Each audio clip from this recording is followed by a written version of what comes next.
हाँ जी, सभी को नमस्कार। मैं महेंद्र कुमार मरुद्रा सक्सेस एकेडमी के प्लेटफॉर्म पर आपका हार्दिक अभिनंदन करता हूँ। ठीक है, आ जाओ क्लास में, सभी लोग जल्दी से जल्दी जुड़ जाओ। ठीक है, अब अपने को आपको सबको पता है कि अपन ने कल क्लास पूरी कर ली थी। अब अपनी एक लास्ट क्लास, आज का लेक्चर लास्ट रहेगा कृषि के अंदर। आज अपन पूरी कृषि खत्म कर देंगे। याद रखना, अपने कम से कम 5-6 क्लासेस हो गई। ठीक है, याद रखना। अभी हमने कल कहाँ तक चर्चा की थी? कल अपन ने तंबाकू तक चर्चा की थी, अलवर करौली वाला। ठीक है, अपन ने पढ़ लिया था भाई गुटखा ज्यादा ज्यादा कहाँ पर खाते हैं। अपन ने सारी चीजें चर्चा कर ली थी। क्लियर है? अब अपन इसके बाद में आगे चलेंगे। नेक्स्ट में आ जाओ। ये अब अपन बात करेंगे रतनजोत। रतनजोत क्या होती है? ये एक रतनजोत है ना, रतनजोत ये एक फसल होती है। ठीक है, याद रखना। और ये है ना, इसका अगर जो आपको वानस्पतिक नाम पूछे ना, मतलब वैज्ञानिक नाम या वानस्पतिक नाम, तो इसको बोल रहे हैं जेट्रोफा कर्कास। क्या बोलते हैं इसको? जेट्रोफा कर्कास। मेन तो आपको ये याद रखना, जेट्रोफा याद रखना। रतनजोत हो उसको उसको ना क्या बोलते हैं? जेट्रोफा। जेट्रोफा का नाम भी लगभग लगभग लोगों ने सुना होगा। एक जेट्रोफा का एक प्रकार होता है, जो रतनजोत है ना उसका एक प्रकार होता है। कौन सा? B100 को। कौन सा था? B100। ठीक है, B100। इससे क्या होता है ये आपको पता है? ये रतनजोत है ना, ये जिसको अपन जेट्रोफा बोलते हैं, इससे क्या बनता है? इससे आपको पता है ये ईंधन के रूप में काम करता है। किसके रूप में काम करता है? ये ईंधन के रूप में काम करता है। तो इसका जो एक जो B100 प्रकार का जो है ना, क्या नाम, मतलब B100 प्रकार का जो है ना बायोडीजल है ना, वो खुली बिक्री हेतु अधिकृत है। क्या? ये इसके अंदर खुली बिक्री, इसके अंदर कोई दिक्कत नहीं है। इसके अंदर कोई, ये बिल्कुल खुली बिक्री आप कर सकते हो, क्योंकि आपको पता है ईंधन है। आप इसको जैसे मान लो आप पेट्रोल ऐसे नहीं बेच सकते, पेट्रोल पंप पर नहीं मिलेगा, क्योंकि उनके पास लाइसेंस होता है हर चीज। जैसे मान लो केरोसिन होता है, तो केरोसिन वाले के पास लाइसेंस होता है। आप हर चीज, कोई ईंधन रूपी चीजें है ना, आप नहीं बेच सकते। ठीक है, ये बात याद। जैसे मान लो गैस होती है, तो गैस आप बेच नहीं सकते। गैस आपको पेट्रोल पंप पर इन पे ही मिलेगी, मतलब पेट्रोल पंप या फिर कोई मतलब गैस एजेंसी होती है, वही मिलेगी। ठीक है, याद रखना। तो जो ये B100 प्रकार का है ना, कौन सा? रतनजोत का एक प्रकार है B100। ये खुली बिक्री हेतु अधिकृत है। ठीक है, याद रखना। ठीक है, अब देखो जो बायोडीजल है ना, कौन सा बायोडीजल है ना, बायोडीजल पायलट प्लांट है ना, वो कहाँ से शुरू किया गया था? अपना झामर कोटड़ा उदयपुर है ना, कौन सा? झामर कोटड़ा उदयपुर से बायोडीजल पायलट प्लांट शुरू किया गया था। एग्जाम में आया हुआ सवाल है, ये भी आया हुआ, ये भी आया हुआ, दोनों ही पूछे हुए सवाल, याद रखना। अब वो वापस इनका नंबर लेगा, इनके आसपास के एरिया को नंबर लेगा, याद रखना। क्लियर है? वापस बोल रहा हूं, B100 है, एक प्रकार का है। किसका है? जो खुली बिक्री है, तू कोई दिक्कत नहीं है इसमें। बायोडीजल पायलट प्लांट कहां से स्टार्ट किया था? झामर कोटड़ा उदयपुर से किया था। ठीक है, अब देखो ये क्या है? ये रतन जो होता है ना, एक प्रकार का प्लांटेशन। इसकी खेती नहीं होती, मतलब इसकी जुताई नहीं होती, ये रोपण है। क्या? जैसे मैंने बोला, आपको क्या बोला? मैंने आपको कॉफी बोला, रबड़ बोला, काजू बोला, गन्ना बोला, इनका रोपण होता है ना, तो ये भी एक प्लांटेशन है। याद रखना, एग्जाम में ये पूछेगा भाई कौन सा रोपण का है, कौन सा जुताई का है, तो ये बात आपको याद रखनी। क्लियर है? याद रखना, ये रोपण का है। याद रखना, चित्तौड़गढ़, बारां, सिरोही, इस साइड में आपको पता है चित्तौड़गढ़, बारां, सिरोही में होता है। जो अपना ये दक्षिणी राजस्थान आता है ना, दक्षिणी राजस्थान, दक्षिणी पूर्वी राजस्थान, इस साइड में। अगर आपको पूछे कि पश्चिम में कहाँ नहीं होता, याद रखना, ये आपको पता है इसकी जो ये रतनजोत है ना, ये कहाँ पर उपलब्ध नहीं होता, कहाँ इसकी जुताई, मतलब कहाँ इसका रोपण नहीं किया जा सकता, कहाँ इसकी कृषि नहीं की जा सकती। याद रखना, इसकी कृषि अपने पश्चिमी राजस्थान में नहीं की जा सकती। इधर इधर जैसलमेर, बीकानेर साइड में। क्यों? क्योंकि आपको पता है इस जैसलमेर, बाड़मेर, बीकानेर साइड वाला एरिया ना, इधर नहीं की जा सकती। क्यों? क्योंकि उसकी आपको पता है उधर पानी है नहीं, शुष्कता है। तो इसको थोड़ा सा मतलब क्लाइमेट ऐसा चाहिए जो अच्छी, मतलब जलवायु हो। आपको पता है ये आर्द्र, अति आर्द्र वाली जलवायु चाहिए इसको। ठीक है, और इसको पानी की आवश्यकता भी पड़ती है। क्लियर है? तो इसलिए इसका अपन उधर नहीं कर सकते, पश्चिमी राजस्थान में नहीं कर सकते, बाकी कर सकते हैं आप, कोई दिक्कत नहीं है। ठीक है, याद रखना। इसका न्यूनतम समर्थन मूल्य मतलब एमएसपी। ठीक है, एमएसपी आपको सुना होगा, इसका है ना 12 रुपए पर केजी है, इसका जो निर्धारित किया गया है। ये भी सवाल आया हुआ है, याद रखना। इसका एमएसपी कितना है? 12 रुपए किलो। ठीक है, वापस बोल रहा हूँ, बहुत इंपॉर्टेंट है। रोपण चित्तौड़गढ़, सिरोही, 12 रुपए। ठीक है, बायोडीजल पायलट प्लांट कहाँ है? अपने उदयपुर, झामर कोटड़ा में। और ये B100 प्रकार का। यहाँ तक कोई दिक्कत नहीं आनी चाहिए, यहाँ तक मेरे से। अब आ जाओ अफीम। अब अफीम कहाँ पैदा होता है? अफीम मैंने आपको बोला था, पहले ही बताया था, चित्तौड़गढ़, भीलवाड़ा, प्रतापगढ़, कोटा, बूंदी, बारां, झालावाड़, इस एरिया में जो दक्षिणी राजस्थान और दक्षिणी पूर्वी राजस्थान है ना, वहाँ पर अफीम होता है। और अफीम ज्यादा होता है कहाँ? चित्तौड़गढ़ में ज्यादा होता है, याद रखना। ओके, इसको पेपेवर सोमनिफेरम भी बोला जाता है। एग्जाम में पूछा हुआ सवाल है, याद रखना, क्योंकि अफीम में एक नशीला पदार्थ है। ठीक है, और इसको भी लाइसेंस के आधार पर ही इसको आप मतलब इसका कर सकते हो। क्लियर है, याद रखना। ओके, अब देखो यहाँ तक कोई दिक्कत नहीं है। देखो इसका पेपर सेमनीफेरम है। क्लियर है, क्या है इसका, यह वैज्ञानिक नाम या वनस्पतिक नाम। ठीक है, ये नारकोटिक्स विभाग से अनुमति लेनी पड़ती है अगर आपको इसकी खेती करनी पड़ेगी ना। जैसे मान लो चित्तौड़गढ़ वाले, झालावाड़ वाले, प्रतापगढ़ वाले, इधर वाले जो एरिया करते हैं ना अफीम की खेती, पहले लाइसेंस लेते हैं। इनका इन पर टैक्स ज़्यादा होता है, इस हिसाब से काम करता है, क्योंकि ये बहुत महंगा होता है। ठीक है, तो ये नारकोटिक्स विभाग है ना, वहाँ से लाइसेंस वगैरह अनुमति लेनी पड़ती है, फिर जाके आप इसको खेती कर सकते हो। ऐसे आप खेती नहीं कर सकते हो। अगर आपने ऐसी खेती कर ली ना भाई साहब, पुलिस पकड़ के ले जाएगी, याद रखना। हाँ, अब देखो चित्तौड़गढ़, झालावाड़, कोटा, बूंदी और है, देखो पूरा हाड़ौतीवाड़ आ गया, कोटा, बूंदी, बारा, झालावाड़, अपना चित्तौड़गढ़, प्रतापगढ़ और अपना भीलवाड़ा। ठीक है, ये बात आपको याद रखनी है। यहाँ तक मेरे हिसाब से कोई दिक्कत नहीं होगी। ये मैंने फॉर्मेट पूरा पढ़ा है। ठीक है, इसके पहले मैं बहुत पढ़ा चुका। ओके, आगे चलो। अब आ जाओ मसाले उत्पादन में। अब आपको पता है अपना जो प्रथम मसाला पार्क है वो है जोधपुर में। कहाँ है वो, अपना है जोधपुर में है प्रथम मसाला पार्क। ठीक है, और जो दूसरा मसाला पार्क कहाँ पर है, अपना दूसरा मसाला पार्क कहाँ पर, कोटा में है, रामगंज मंडी में। कहाँ पर, रामगंज मंडी कहाँ पड़ती है, कोटा में पड़ती है। और इसको धनिया शहर के नाम से जाना जाता है। ये भी पूछ लिया गया है, याद रखना। ये आपके किताबों में लिखा हुआ है, एनसीईआरटी की किताबों में लिखा हुआ है, इसमें आरबीएससी की किताबों में लिखा हुआ है। याद रखना, रामगंज मंडी है ना, उसको धनिया शहर कहा जाता है। और इसको ये दूसरा मसाला पार्क है। पहला कौन सा है, जोधपुर वाला। क्लियर है, याद रखना। जो मसाले के उत्पादन में जो अग्रणी जिले है ना, कौन सा, ये अपना कोटा, बूंदी, बारा, झालावाड़ वाला एरिया ना, तो ये कोटा और झालावाड़। ठीक है, देखो इसके अंदर मेन आपको ऑप्शन आएंगे। देखो मान लो कोई हाड़ौती वाला पूरा एरिया आता है ना जो है, ठीक है, इसके अंदर कुछ कुछ जिले दे रखे हैं और आप ऐड कर सकते हो साइड साइड वाले, क्योंकि आपको पता है फसल एक जगह ही नहीं होती, अलग अलग जगह भी होती है। क्लियर है, याद रखना। अब देखो, अब आप गुलाब का फूल उत्पादन, आपको पता है गुलाब का फूल, आप जाते हो खाटू श्याम बाबा के, गुलाब का फूल लेके जाते हो। ठीक है, कहीं जैसे मान लो उसमें ऑप्शन दे दे कि गुलाब का फूल, तो आप समझो वहाँ वहाँ पे एक दे दे खाटू श्याम जी ऑप्शन, तो आपका दिमाग खराब हो जाएगा। याद रखना, खाटू श्याम जी मत करिए आना, क्योंकि आपको पता है वहाँ पे क्या गुलाब का फूल का ट्रेंड चल रहा है वहाँ पर। ठीक है, तो याद रखना, गुलाब का फूल का जो उत्पादन है वो कहाँ पर होता है, आपके पुष्कर में होता है। कहाँ पर, पुष्कर अजमेर में होता है। ये बात याद रखना आपको। ठीक है, गुलाब फूल उत्पादन पुष्कर अजमेर है। मैंने रामगंज मंडी को धनिया शहर बोला जाता है, यहाँ तक क्लियर कर दी। और ये दूसरा मसाला पार्क है, ये मैंने आपको बात बता दी। क्लियर है, अब मैंने आपको बताया था केंद्रीय शुष्क बागवानी संस्थान, मैंने बताया था arid horticulture, arid horticulture, Beechwal Bikaner 1993। याद रखना, ये वही है 1993, ये 1993 है, ये बीचवाल बीकानेर में। मैंने आपको बताया था अगर आपको उद्यानिकी की निदेशालय पूछे उसकी स्थापना कब हुई थी, उद्यानिकी की निदेशालय की स्थापना हुई थी 1889। ठीक है, याद रखना ये बात। ठीक है, और राजहंस, राजहंस के बारे में चर्चा की थी 2006 में। ठीक है, राजहंस का 2006 के बारे में मैंने चर्चा की थी। यहाँ तक मेरे हिसाब से किसी को कोई दिक्कत नहीं होनी चाहिए।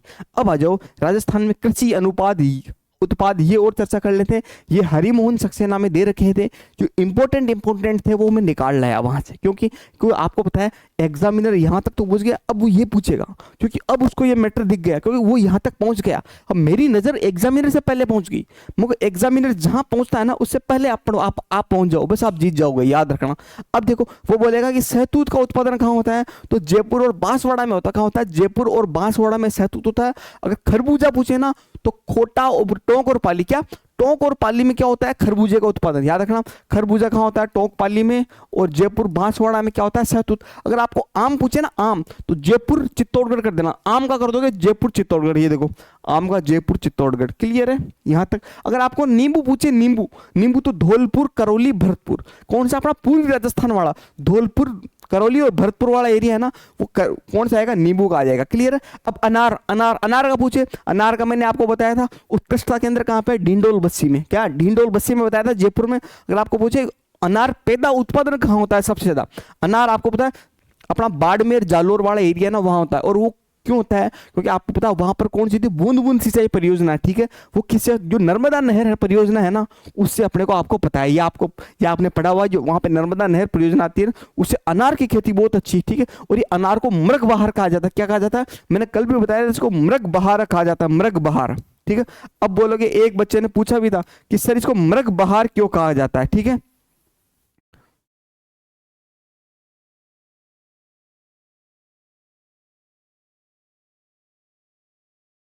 इसको मृग बहार क्यों कहा जाता है? मृग बहार कहने का रीजन है क्योंकि इसकी जो कटाई होती है ना वो दिसंबर से फरवरी के बीच में होती है। उस टाइम क्या मौसम इस प्रकार का होता है, इसलिए इसको मृग बहार कहा जाता है। क्लियर? ठंडा मौसम होता है ना इसलिए, ठीक है, उस टाइम इसकी कटाई की जाती है, याद रखना, इसलिए मृग बहार कहा जाता है इसको। मैंने आपको कल भी बताया था, कल नहीं बताया तो भूल गए हो, कोई बात नहीं, ठीक हो। अब देखो नींबू, नींबू आपको पता है भरतपुर, धौरपुर, करौली, ठीक है, मैंने आपको बता दिया। अमरूद, अमरूद को मैंने बता दिया सवाई माधोपुर, बूंदी, टोंक, कोटा, सवाई माधोपुर, बूंदी, टोंक, कोटा। देखो सवाई माधोपुर, बूंदी, टोंक, और इसमें टोंक भी शामिल कर लेना, ठीक है, मैंने आपको पहले बता भी दिया ये बात, ठीक है। संतरा, संतरा का मैंने आपको बताया था कल, उत्कृष्टता केंद्र कहाँ है? झालावाड़ में, ठीक है, मैंने झालावाड़ के लिए बताया था आपको। क्लियर? यहाँ की मैंने शहतूत की चर्चा कर ली, जयपुर बांसवाड़ा है, और अपना खरबूजा टोंकपाली है, और अपना कौन सा संतरा झालावाड़ है। अमरूद कहाँ पर अपना? यहाँ पर अपने सवाई माधोपुर, टोंक, कोटा और बूंदी, ठीक है, याद रखना। ओके, यहाँ अनार, अनार का मैंने अभी चर्चा करी ली। बाड़मेर, बालोतरा, जालोर, हनुमान, थोड़ा बहुत हनुमानगढ़ सीकर में भी बोया जाता है, याद रखना, थोड़ा बहुत हनुमानगढ़ सीकर, लेकिन हनुमानगढ़ सीकर की कंपैरिजन में है ना अपने बाड़मेर और जालोर में ज्यादा बोया जाता है, ठीक है, याद रखना, यहाँ पर इसकी खेती ज्यादा होती है अनार की। क्लियर है? यहाँ तक किसी को मेरे हिसाब से कोई दिक्कत नहीं होनी चाहिए। अब आंवला, आंवला आपको पता है जयपुर, अजमेर, नागौर, जयपुर और अजमेर और नागौर तीन जिलों के लिए आंवला बहुत फेमस है, ठीक है, यहीं पे आंवला होता है, याद रखना। और भी होता है लेकिन ज्यादातर यहीं होता है उत्पादन, ठीक है। अंगूर, अंगूर, अब देखो जहां दारू बनती है, अब आपको पता है सबसे ज्यादा अपने शुगर मिल कहाँ पर है? वहां पर है, कहाँ पर? गंगानगर में, ठीक है, गंगानगर शुगर मिल वगैरह, ठीक है। और आपको ये भी पता है कि वहां पर गंगानगर, हनुमानगढ़ साइड वाले के दारू भी ज्यादा पीते हैं, मतलब नशीले पदार्थों का ज्यादा सेवन करते हैं, ठीक है। अब आप नशीले पदार्थों को ज्यादा सेवन करेंगे तो आपको पता है वहां पर क्या होगी? नशीले पदार्थ जैसी कृषि उत्पादन होगी ज्यादातर, ठीक है। अब आपको पता है देखो अंगूर ले लो, वहां बनता है, गन्ना वहां बनता है, ठीक है, गंगानगर शुगर मिल, ठीक है। हाँ, अब आप देखो कुछ भी देख लो, जैसे मान लो चुकंदर देख लो, चुकंदर से भी दारू बनती है, और चीनी भी बनती है, सारा ही बनता है, वो कहाँ होता है? अपने गंगानगर में। तो जो मेन मेन चीज अंगूर होता है वो होता है, ठीक है, विटीकल्चर बोला जाता है इसको, ठीक है। अंगूर, अंगूर कहाँ होता है? गंगानगर में। देखो ऐसे आप कंसेप्ट करके पढ़ा करो, ऐसे नहीं रटना। देखो कुछ चीज रटना भी पड़ेगा, कुछ समझना भी पड़ेगा, कुछ बिल्कुल तरीके से रटना और समझना दोनों पड़ेगा, सारे काम करने पड़ेंगे। एक मतलब आपको ऐसा आना चाहिए, ऑलराउंडर होना चाहिए, ऐसा नहीं आपको बेस्टमैन ही बेस्टमैन आता है, बॉलिंग भी आनी चाहिए आपको, ऑलराउंडर, आपको विकेट कीपिंग भी आनी चाहिए, सब कुछ आना चाहिए, जब आप सक्सेस के रास्ते पे पहुंच पाओगे, वरना सक्सेस के रास्ते पे नहीं पहुंच पाओगे, क्योंकि दुनिया भाई साहब बहुत धुरंधर बैठे हैं, ठीक है। तो ये बात आपको याद रखनी, ये आपको बिल्कुल याद करना है, ठीक है। आगे चलो, कोई दिक्कत हो तो मेरे को बता दीजिए, कमेंट कर दीजिएगा, ओके। अब आ जाओ सीताफल, सीताफल मैंने आपको बोला था 3 जिले याद कर लो सीताफल के लिए, कपासन चित्तौड़गढ़, और अपना उदयपुर सलूम्बर, और कौन सा? राजसमंद। चित्तौड़गढ़, राजसमंद, चित्तौड़गढ़, राजसमंद और उदयपुर, ठीक है। यहाँ देखो चित्तौड़गढ़, राजसमंद, सलूम्बर, उदयपुर, ठीक है, ये किसके लिए? और माल्टा, मैंने क्या बोला? माल्टा, जहां दारू जिससे जाना बनती है, दारू माल्टा, किन्नू, ऊपर सीधा गंगानगर, ठीक है, याद रखना, ओके। चुकंदर गंगानगर, ठीक है, मैंने आपको बता दिया, चीनी गंगानगर, ठीक है। अब आ जाओ यहाँ पर काली मिर्च, काली मिर्च कहाँ होती है? काली मिर्च कहाँ होगी? अपने इधर होगी जोधपुर साइड में, कौन से? जोधपुर साइड में, ठीक है, जोधपुर, बाड़मेर, नागौर, बालोतरा, डिडवाना, कुछ याद रखना, ये 3 जिले याद रखो मेन, तो फिर वो तो इसके है सबऑर्डिनेट, ठीक है, जो इससे निकले हुए, ठीक है, याद रखना, बाड़मेर, जोधपुर और नागौर, बाड़मेर, जोधपुर, नागौर। यहाँ क्या होता है? काली मिर्ची होती है, क्या होती है? काली मिर्ची, आपने देखी होगी ना, वापस याद रखना, बाड़मेर, नागौर और जोधपुर तीनों जिले टच में भी है, क्लियर है, याद रखना, ओके। याद। अब धनिया, धनिया मैंने क्या बोला था? धनिया शहर किसको बोला जाता है? रामगंज मंडी को। रामगंज मंडी तो आपको पता कौन सा? झालावाड़, कोटा, मारा, ठीक है, आपको बोल दिया दूसरा अपना पार्क, ठीक है, धनिया शहर, ठीक है, धनिया कहाँ होगा? उधर होगा, ठीक है, ये मैंने आपको बता दिया। अब ईसबगोल, ईसबगोल के बारे में बताया था, ईसबगोल कहाँ? इसको घोड़ा जीरा बोला, क्या बोला इसको? घोड़ा जीरा बोला जाता है, ठीक है, जीरा होता है, जीरा, जीरे के आगे लगा दो घोड़ा, ठीक है, घोड़ा जीरा बोला जाता है। ये कहाँ होता है? जालोर, सिरोही, बाड़मेर, बालोतरा, पहले बता दिया था, जालोर, सिरोही, बाड़मेर, जालोर, सिरोही, बाड़मेर वाला एरिया है इधर आपको। और सबसे ज्यादा कहाँ होता है? ईसबगोल तो पूछे तो जालोर में होता है, क्लियर है, जालोर में होता है, ठीक है। आगे अब अफीम, अफीम का मैं अभी जस्ट बता के आया हूँ, कोटा, बूंदी, बारा, झालावाड़, ये सारा का सारा आ गया वापस, ठीक है, प्रतापगढ़, कोटा, बूंदी, ठीक है, ये मैंने आपको बता ही दिया, ठीक है। जोजोबा, एक तो अपन ने पढ़ी थी जोजोबा ये, और एक अपन ने पढ़ा रतनजोत, रतनजोत कौन सा था? जेट्रोफा, ठीक है, याद रखा। इस जो जोजोबा की फसल कहाँ होती है? जयपुर, जोधपुर, चूरू, गंगानगर, कहाँ होती है? जयपुर, जोधपुर, चूरू, गंगानगर, याद रखना, जयपुर, जोधपुर, चूरू, गंगानगर, क्लियर है। अब देखो ये जोधपुर साइड में जोजोबा का होता है, लेकिन जेट्रोफा का नहीं होगा, रतनजोत का पश्चिम राजस्थान में नहीं होगा, ये मैंने आपको पहले भी बताया था, याद रखना।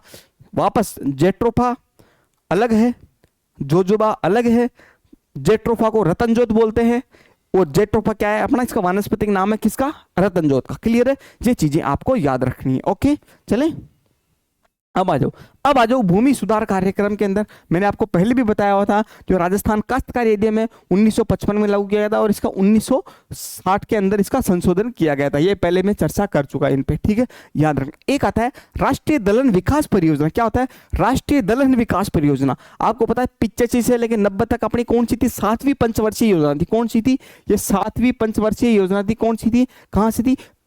7वीं पंचवर्षीय योजना 1985 से लेके कब थी, 1985 से लेके 1990 तक। क्लियर है, ये बात आपको याद रखनी है, ठीक है।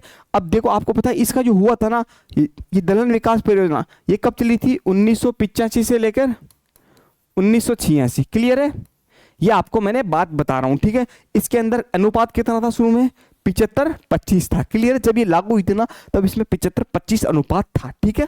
अब आ जाओ, अब उड़द के लिए मैंने आपको बताया था, जब मैंने कृषि जलवायु खंड बताए थे तो मैंने आपको बताया था नीचे की तरफ, कहां पर, अपने दक्षिणी राजस्थान की तरफ, कौन सा, आर्द्र दक्षिणी में, मतलब जलवायु प्रदेश है ना, कौन सा, अपने 4B, कौन सा, 4B के अंदर आपको पता ये आता है, वहां पर उड़द की दाल होती है, और जैसे इसके ऊपर उपाद्र वाला वहां पर दलहन होता है, ठीक है। याद रखना उड़द में है ना, केंद्र सरकार के द्वारा भी जिले निर्धारित किए गए और राज्य सरकार के द्वारा भी निर्धारित किए गए। ध्यान रखना, अगर आपको पूछे कि राज्य सरकार के द्वारा बताओ तो याद रखना उदयपुर, डूंगरपुर, बांसवाड़ा, ठीक है, उदयपुर, डूंगरपुर, बांसवाड़ा, कोटा, ठीक है, ये रहा उदयपुर, डूंगरपुर, बांसवाड़ा, कोटा। अगर आपको पूछे कि नहीं मेरे को तो केंद्र सरकार के, वो आपको अगर नाम दे देना, वैसे आपको जनरली होगा तो इधर नीचे ही, ठीक है, होगा तो इधर नीचे आर्द्र वाले मैदान या दक्षिणी पूर्वी वाले मैदान में, ठीक है, दक्षिणी मतलब दक्षिणी वाले मैदान और दक्षिणी पूर्वी मैदान, इन दोनों में होगा। लेकिन वो एक देगा नहीं वैसे, लेकिन एक हरिमोहन सक्सेना की किताब के अंदर दे रखा है, ये दोनों अलग अलग दे रखे हैं, तो याद रखना, अपने को याद रखना है। ओके, और ये राष्ट्रीय दलहन विकास परियोजना चली थी उस टाइम पे भी ये, ठीक है, याद रखना। अपना क्या है, अपना चूरू है और भीलवाड़ा है और झालावाड़। क्लियर है, याद रखना, ठीक है, यहां तक मैंने पढ़ा दिया। अब देखो आलेटिया क्या, जैतून होती है ना, जैतून की खेती की जाती है। मैंने आपको बताया लोन करने की रिफाइनरी लगी हुई है। क्लियर है, और इसको देखो, इसका ढिंडोल बस्सी के अंदर मैंने आपको बताया हुआ था, ठीक है, याद रखना, ठीक है, अनुसंधान केंद्र। क्लियर है, अब आपको बताओ इसको ओलिव टी, ये इसकी जो ओलिव टी बनती है ना उसको बोलते हैं ऑलेटिया। क्या, ये जैतून से बनती है, किससे बनती है, जैतून से बनती है। और जो अपने जो इसका जो तेल निकलता है ना, इसके अंदर जो अपनी राजस्थान सरकार है ना, वो राज ओलिव ब्रांड का नाम का तेल बेचती है। याद रखना, कौन सा ब्रांड का नाम बेचती है, राज ओलिव ब्रांड है। याद रखना, राज ओलिव एक नाम का ब्रांड है, राज का मतलब राजस्थान, ओलिव का मतलब तेल, मतलब जैतून वाला, ठीक है, इसके नाम से तेल बेचती है। और जो ऑलिव टी बनती है उसको ऑलेटिया कहते हैं। क्या ओलेटी, ये हरिमोहन सक्सेना में दे रखी है, आप देख लीजिएगा जाके, ठीक है। अब राष्ट्रीय फल सब्जी मिशन, याद रखना, राष्ट्रीय फल सब्जी मिशन के अंदर कितने हैं, 24 जिले। अगर आपको बोले कि उद्यानिकी मिशन, राष्ट्रीय उद्यानिकी मिशन में कितने, देखना राष्ट्रीय उद्यानिकी मिशन में कितने जिले हैं, 31 जिले। क्या, राष्ट्रीय उद्यानिकी मिशन में 31 जिले, और राष्ट्रीय फल सब्जी मिशन में कितने, 24 जिले। इसके बारे में आगे बता दूंगा अभी, ठीक है। यहां तक मेरे हिसाब से किसी को कोई प्रॉब्लम नहीं होनी चाहिए। राष्ट्रीय मतलब राजस्थान काश्तकारी अधिनियम की बात कर दी मैंने, दलहन विकास परियोजना में। और जैसे ये दलहन विकास परियोजना है ना, इसके साथ में तिलहन विकास परियोजना भी चलाई गई थी, वो भी इसी टाइम पे चलाई गई थी, 7वीं पंचवर्षीय योजना में ही चलाई गई थी। इसके बारे में अभी चर्चा करता हूं आगे, जस्ट, ठीक है। आ जाओ कि कृषि के अंदर मैंने इसको बोला था अनार, बस्सी, ढिंडोल, खजूर का मैंने आपको बोला था कौन सा, उत्कृष्टता केंद्र, भोजगा, जैसलमेर। ये मैंने आपको बात बता दी थी। क्लियर, ये उत्कृष्टता केंद्र, ठीक है। अब देखो national research centre for arid horticulture, ये वापस आ गए, बार आ रहा, पता नहीं कोई टाइपिंग मिस्टेक कर दी, क्या चक्कर है, बार पता नहीं, हमारे कंटेंट राइटर साहब कोई दिक्कत नहीं है। देखो ये है 1993 में, और ये बीकानेर में, बीचवाल में, ठीक है, याद रखना। जो अपना पहला कृषि बजट अलग से पेश होता है ना, आपको पता है जो कृषि बजट होता है अपने राजस्थान में पूरा होता है, लेकिन प्रथम ना कृषि बजट जो पेश हुआ है ना, वो कौन सा है, 2022-23 में हुआ था, प्रथम बार अलग से पेश हुआ था। होता तो था लेकिन अलग से है ना, 22-23 में पहला हुआ था, ठीक है, याद रखना। ओके, अब देखो जीरो बजट नेचुरल फार्मिंग, मतलब जीरो बजट मतलब 1% रुपया, मतलब बजट कम से कम बजट लगे नेचुरल फार्मिंग, जैविक फार्मिंग, मतलब जैविक कृषि करना, ठीक है, ये इसका उद्देश्य है। अब भाई साहब ये होगी कैसे, शून्य बजट प्राकृतिक खेती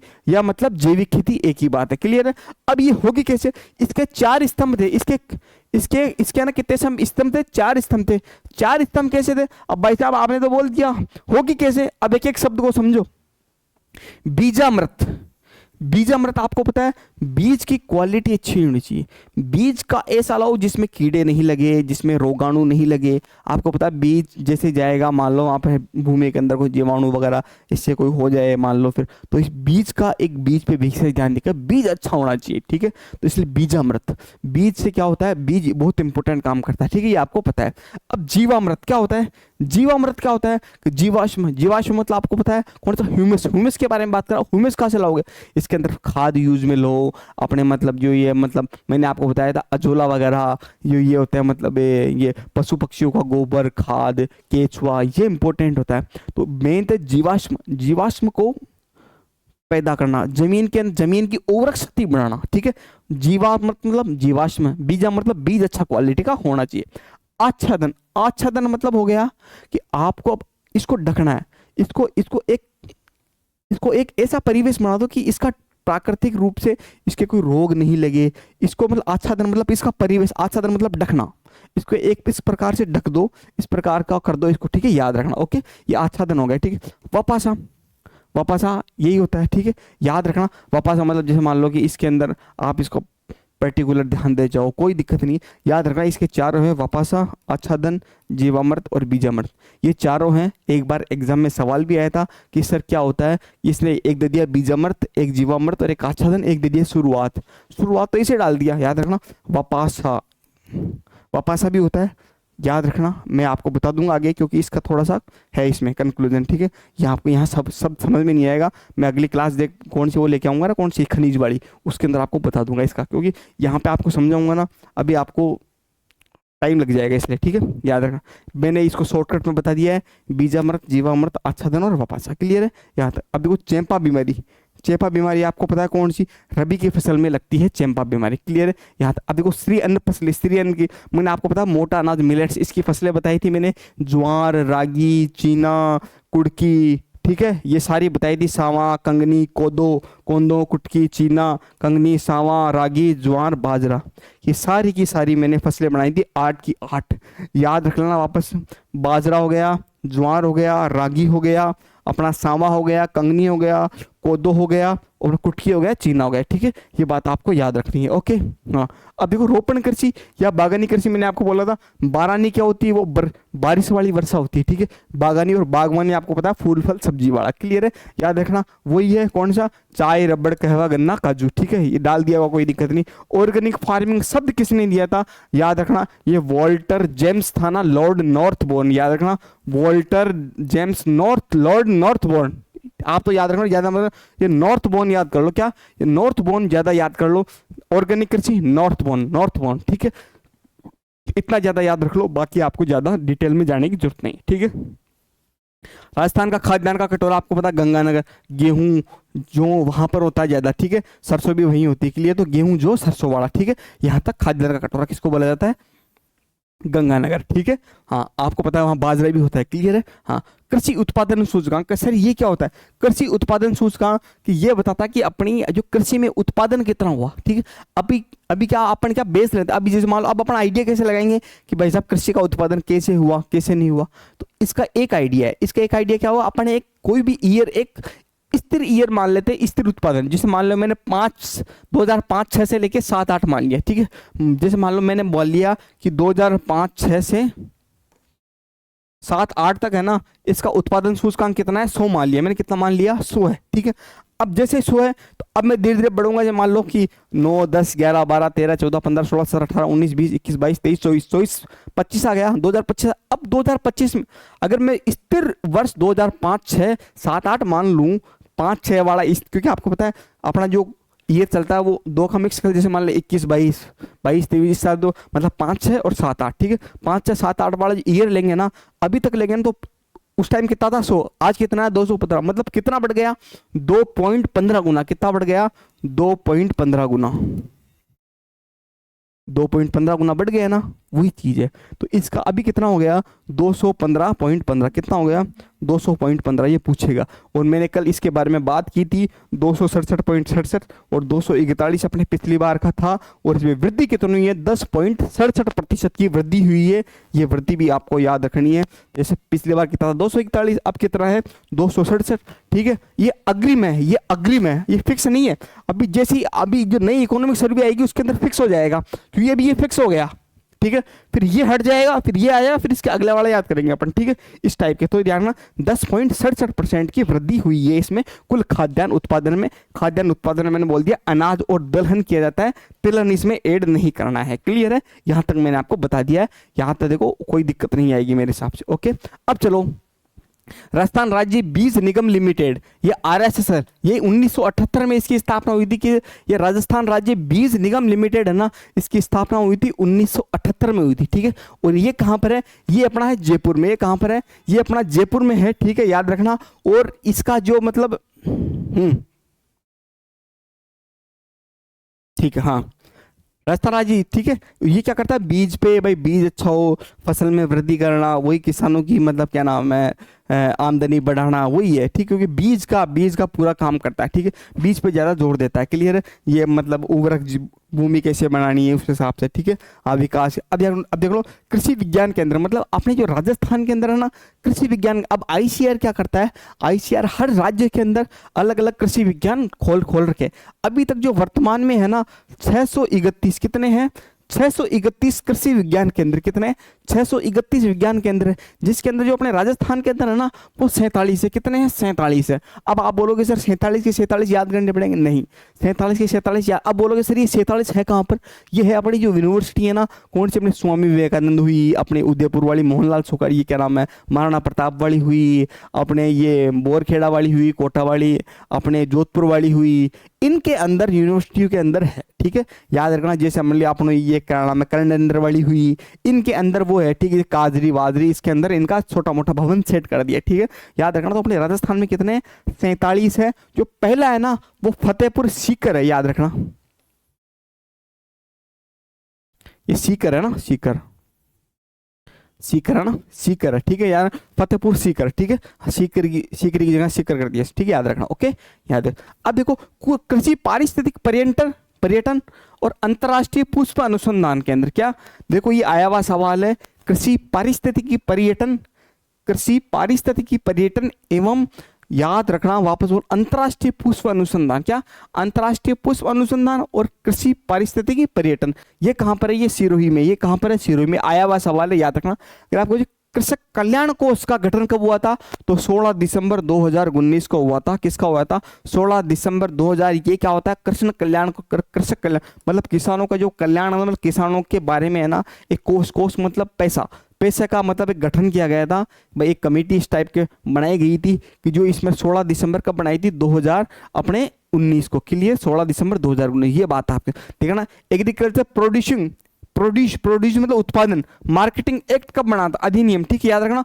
कृषि उत्पादों में विपणन हेतु सुविधा, आपको तो मार्केटिंग शब्द आ जाए ना तो याद रखना मार्केटिंग क्या होता है कि विपणन, विपणन मतलब बेचना। ठीक है, कृषि उत्पादों के विपणन, कृषि उत्पाद जैसे मान लो कोई भी बन गया उत्पाद है ना, उनको विपणन की सुविधा, किस प्रकार बेचना है, क्या है, कौन सी आप प्रोडक्ट यूज कीजिएगा, इसको क्या है, किस हिसाब से है, कौन सी किस्म आपको अच्छी होगी, कौन सी अच्छी होगी, इस हिसाब से। ठीक है, ये सारा आपको पता है, आपको याद रखना। एग्रीकल्चर प्रोड्यूसिंग मार्केटिंग एक्ट, ये आया हुआ सवाल है इसलिए मैंने इसको ऐड कर दिया। ये अधिनियम है तो ये किसका है, मार्केटिंग से रिलेटेड है। क्लियर है, यहाँ तक आपको कोई दिक्कत नहीं है होगी मेरे हिसाब से। अब आ जाओ यहाँ पर। हम्म, ठीक है, अब आ जाओ राजस्थान कृषि प्रसंस्करण नीति, मतलब प्रसंस्करण व्यवसाय और कृषि निर्यात प्रोत्साहन नीति, ये लाई थी। नीति कब लाई थी, ये 12 दिसंबर 2019 को लेके आई थी।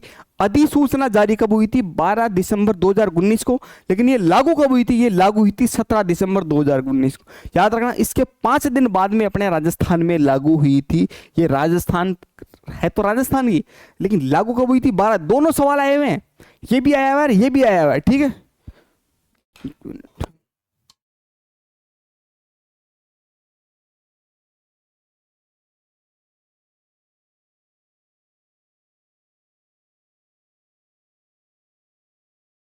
हाँ, अब देखो, राजस्थान कृषि प्रसंस्करण एवं कृषि व्यवसाय और कृषि निर्यात को प्रोत्साहन, मतलब निर्यात को प्रोत्साहन देना है, कृषि व्यवसाय को बढ़ाना है और कृषि प्रसंस्करण, ठीक है, आपको पता है ये बात है ना। 12 दिसंबर 2019 को ये अधिसूचित की गई थी। लागू कब हुई थी ये? 17 दिसंबर को लागू हुई थी। ये कृषि किसान की आय में वृद्धि करना है, क्योंकि आपको बीज अच्छा होगा, विपणन की सुविधा अच्छी हो जाएगी, एमएसपी दर अच्छा मिल जाएगा, इस हिसाब से आपको पता है, ठीक है। रोजगार सृजन करना व कौशल विकास करना, क्योंकि आपको पता है, मैंने आपको पढ़ाया था कि अपना जो पहला मतलब प्राथमिक क्षेत्र के रूप में था अपना कौन सा, राजस्थान कृषि में, लेकिन अब क्या हुआ, ये है ना तृतीय स्थान पर आ गया, पहले प्राथमिक स्थान पर था, अब तृतीय स्थान पर आ गया, ठीक है, ये बात याद रखना। ओके, फसल कटाई के बाद जो नुकसान होता है ना उसको कम करना है। भाई मान लो फसल कट जाती है तो मतलब उसको जो नुकसान होता है मैं रोग से के हिसाब से, है ना, ये बात आपको याद रखनी है। क्लियर है यहाँ तक? तो राष्ट्रीय खाद्य सुरक्षा मिशन, मैंने क्या बोला, राष्ट्रीय खाद्य सुरक्षा मिशन कब लागू हुआ था? 2007-8 में। 2005 और 6 के अंदर है ना, 2005-6 के अंदर है ना, क्या लगा हुआ था अपना राष्ट्रीय बागवानी मिशन। मैंने बोला था, वापस याद करो, राष्ट्रीय बागवानी मिशन, मैंने बोला था राष्ट्रीय फल सब्जी मिशन, क्या बोला था, राष्ट्रीय फल सब्जी मिशन। इसमें कितने जिले थे? 24 जिले थे। इसके अंदर कितने जिले हैं? 31 जिले। हुआ दिमाग में कुछ क्लिक? मैंने बोला था ना 31 जिले। जिस बच्चे का ध्यान है ना बिल्कुल वो ध्यान दे यार, इसका वित्त पोषण वही होगा 60-40, ठीक है, याद रखना। ओके, अब आपको पता है राष्ट्रीय बागवानी मिशन कब हुआ था? 2005-6 में। और जो अपना कौन सा है, ये वाला अपना राष्ट्रीय खाद्य सुरक्षा मिशन, ठीक है, ये 7-8 में हुआ था। क्लियर है? इसका वित्त पोषण वही है। राष्ट्रीय खाद्य सुरक्षा मिशन आपको पता है किस पे जोर देगा? खाद्य सामग्री पे, गेहूं चावल हो गया, अपनी दालें हो गई, क्योंकि ये खाने पे ज्यादा जोर देगा, मतलब खाने, आपको पता है गेहूं चावल और दालें, इन पे राष्ट्रीय खाद्य सुरक्षा मिशन। और ज्यादातर जो जोर दिया गया है वो चावल पे दिया गया है। किस पे दिया गया है? चावल पे दिया गया है। क्लियर है? और ये 60-40 इसका वित्त पोषण है। ये भी आपको पता है, जो 60 सब में लगभग लगभग 60-40 ही है, ठीक है, हाँ, सबके अंदर वित्त पोषण 60-40 ही कर दिया, ठीक है। ओके, आगे चलें, यहाँ तक कोई दिक्कत नहीं है मेरे हिसाब से। अब आ जाओ राष्ट्रीय तिलहन विकास परियोजना, मैंने इसके बारे में चर्चा कर ली थी। राष्ट्रीय दलहन विकास परियोजना 1985-86 में, वही 7वीं पंचवर्षीय योजना। क्लियर है? ओके, यहाँ तक। और मैंने आपको राष्ट्रीय बागवानी मिशन बता दिया 2005-6 में, और आपको पूछे राष्ट्रीय खाद्य सुरक्षा मिशन 2007-8 में, ठीक है, ये बात आपको याद रखना। मैंने इसके बारे में चर्चा। प्रधानमंत्री किसान सिंचाई परियोजना 2015-16 में, ये तो बहुत फेमस है, बहुत फेमस है, बच्चे ने खूब पढ़ा हुआ है, खूब रटा हुआ है। ये मतलब प्रधानमंत्री सिंचाई कृषि परियोजना, प्रधानमंत्री कृषि सिंचाई परियोजना कहाँ है? 2015-16, और इसका वित्त पोषण वही है 60-40 है। क्लियर है? यहाँ तक है। देखो मैंने इसमें सारे के सारे जो आए हुए सवाल है ना, वो सारे के सारे मैंने इसके अंदर कर लिए हैं पूरे। मैंने आपको बिल्कुल एक एक चीज़ से सारी डीपली पढ़ा दी है। अब देखो आपको कोई दिक्कत नहीं आएगी कहीं पे भी। दिखा दूँ आपको? हाँ, अब आपका कुछ भी टॉपिक नहीं बचा है। मैंने आपको पता है, मैंने पहले आपकी सारी चर्चा कर ली थी। मैंने उसके अंदर आपको पता है जो कृषि जलवायु प्रदेश थे, भाई कौन सी जिले किस में आती है, मतलब first A first B, first C, second A second B, third A third B, और फोर्थ ए फोर्थ बी, और 5, इसके बारे में मैंने चर्चा कर ली थी पूरी की पूरी कंप्लीटली। मेरी तरफ से कृषि का टॉपिक पूरा कंप्लीट है।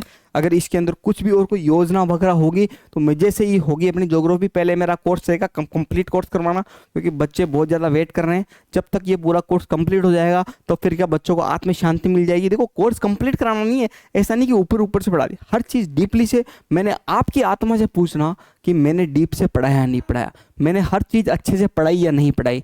कोई भी चीज़ नहीं समझ में आए, छोटी से छोटी चीज़ नहीं समझ आए, मेरे को आप कमेंट कर दीजिएगा। मैं आपका जैसे ही मैं फ्री होऊंगा तो रिप्लाई कर दूंगा, ठीक है। हाँ ठीक है।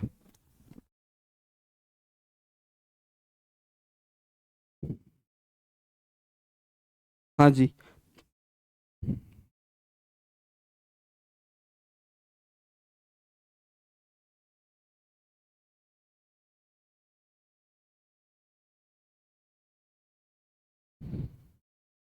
हाँ जी। हाँ जी, बच्चे पूछ रहे हैं कि क्या नाम है, ये बच्चे एक बच्चा पूछ रहा है कि सर आपने वफा सागा नहीं बताया। देखो वफा सागा मैं आपको पहले ही बता दूं, कुछ भी नहीं है। वापासा का इससे मतलब होता है, जो मैंने मृदा के अंदर पढ़ाया था ना, वायु और नमी को संतुलन बनाए रखना। जो अपनी वायु और नमी थे ना, जो अपने मिट्टी के अंदर वायु और नमी थी, उसको संतुलन बनाए रखना वापासा का काम है। वापासा मतलब उसको बोलते हैं जिसमें वायु, मिट्टी के अंदर वायु और नमी को संतुलन बनाए रखे। ठीक है, ये बात है और कुछ नहीं। इसके बारे में और डिटेल करूंगा, अच्छे से बताऊंगा आपको तरीके से। ये तो मोटा मोटा बता दिया, ठीक है, कोई दिक्कत नहीं आएगी। किसी को कोई भी दिक्कत आए मुझे एनीवन मुझे कमेंट कर दीजिएगा। आपका ही चैनल है मेरा, ठीक है, याद रखना। और आप इसको चैनल को सब्सक्राइब करके जाना। सब्सक्राइब कर लिया तो इसको वीडियो को लाइक कीजिएगा, शेयर कीजिएगा अपने दोस्त फ्रेंडों में। और जैसे मैं अब अगला टॉपिक है मैं लेके आऊँगा, कल ही आपके लिए एक अच्छा सा टॉपिक लेके आऊँगा। मैं चूज़ कर लूँगा कौन सा टॉपिक बाकी रह गया। आपका जो बच्चों का रीट का एग्जाम है, रीट से पहले पहले सारा कवर हो जाएगा। रीट के क्या अभी मुश्किल से मान लो 5 से 10 दिन में सारा सिलेबस खत्म कर देंगे। ठीक है, हाँ, इतना ज़्यादा टाइम नहीं लगेगा इसमें, कोई दिक्कत नहीं। मस्त रहिए, सोचते रहिए। और देखो आप इसके बाद में सारे PYQs निकालना, जितने भी आए हुए हैं ना PYQs निकाल। अगर इसमें से 80 से 80-90% मिल रहे हैं ना, तो मान लो आपकी दिशा सही है, शानदार है। ठीक है, कोई दिक्कत नहीं है। मस्त रहिए, स्वस्थ रहिए और अगली वीडियो लेक्चर की तैयारी कीजिए। ओके, बढ़िया, मस्त रहिए, पढ़ाई कीजिए। ओके, धन्यवाद।